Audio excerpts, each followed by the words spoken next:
When it comes to choosing software to run MultiTracks in, worship teams usually have to choose between Playback Apps, which are easy enough for volunteers to run, and Ableton, which is flexible enough for the needs of production and the vision of the church. That sounds reasonable enough until you count what each choice makes you give up. In this video, I'll show you both workflows, the weekly cost of each, and the third option I built because I wanted the best of both. So Playback Apps are software that come pre-packaged with the basic needs that most churches have to get up and running with MultiTracks. This makes it very quick and easy to go from purchasing MultiTracks to running them on a Sunday morning. As you can see here in MultiTracks Playback app, all I really have to do once I've purchased the MultiTracks is to create a new set, press edit, add new song, and then I can find it really easily in my library. It already knows the BPM, the meter.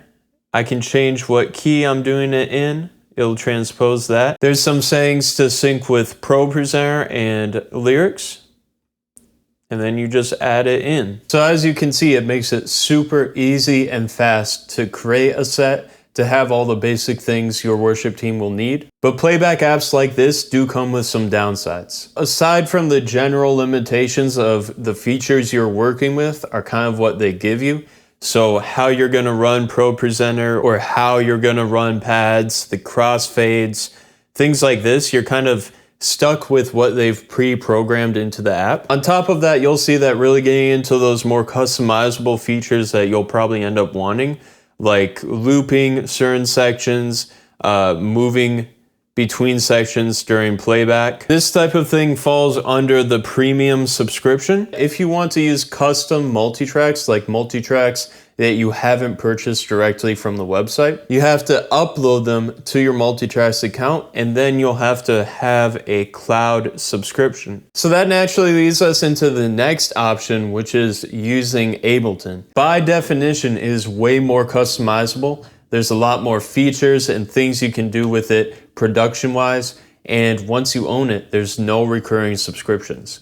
But the downside is there's a much greater learning curve, especially if you're trying to teach your team to actually create the sessions for the weekend. And even beyond that learning curve, there's the cost of time. It'll add on at least like 30 to 60 minutes every week per session you build. So I'll show you an example of me creating a session in Ableton. I'll be using my template that I custom built for running MultiTracks in church. You can grab it for free at tracksbuilder.com/free. And I'll be building the same session that was in the MultiTracks app, but in my template. So first thing I go about doing is I label all my locators, and then I begin dragging in all the tracks.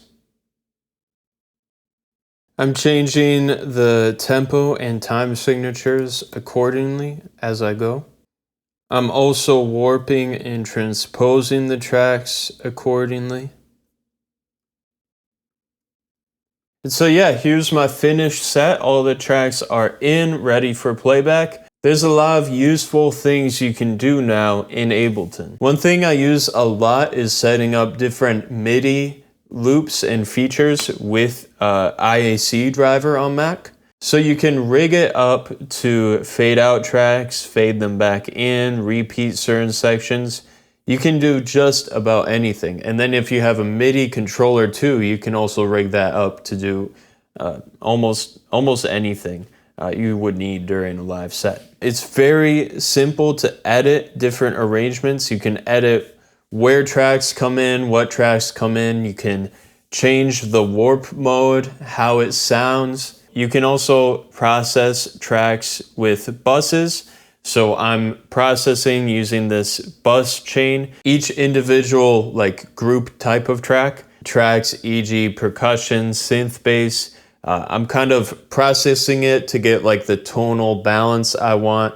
Make sure everything levels and dynamics wise is consistent before it even touches the soundboard. If you want it, you can have it fire through Pro Presenter, fire through your lighting. I've made complex lighting patterns and stuff with like the Hog lighting controller and MIDI coming from Ableton, so everything was synced up together. The downside is, as you saw, it took quite a deal of time for me to set things up, and this is working within my template. This is working with a workflow I know like muscle memory. And even now I would probably still go in, change some stuff. I didn't put down like locators, section locators and things like that either. So there's a pretty good deal of things that I would still have yet to do. And that is where the third option I alluded to comes in. I built TracksBuilder to bridge the gap from the ease and speed of Playback Apps and the customization and deep feature set you get running things in Ableton. So TracksBuilder builds Ableton sessions according to whatever settings or template your team already uses. All you have to do is enter in your setlist or import it from Planning Center, and TracksBuilder will automatically go ahead and search the folder you keep your MultiTracks files in and match them. And then you go ahead and click Build.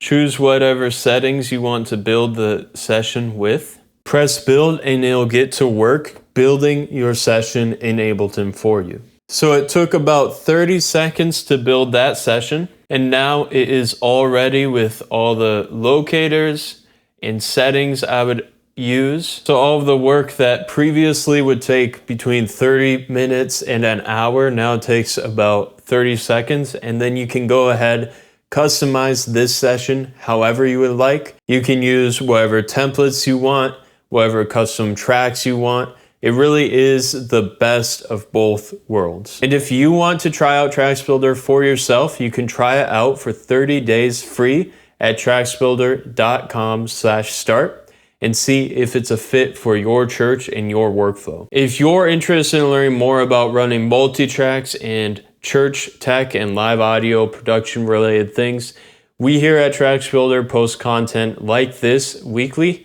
so you can subscribe to stay up to date. Also, drop a like if you liked this video. It helps us know what content is helpful to people and to keep producing content like this. I'm Keegan with TracksBuilder, and I'll see you in the next one.